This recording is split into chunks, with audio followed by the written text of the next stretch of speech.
Hello everyone and welcome to a new video where today I am going to teach you how to deactivate the sound and vibration of your keyboard.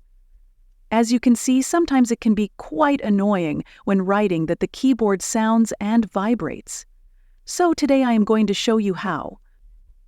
Remove it first.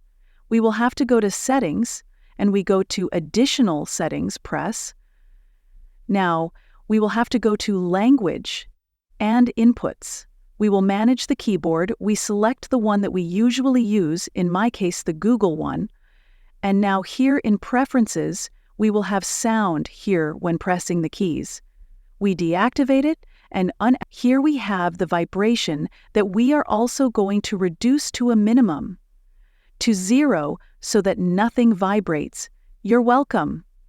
So this way your keyboard will no longer vibrate or make a sound when you write.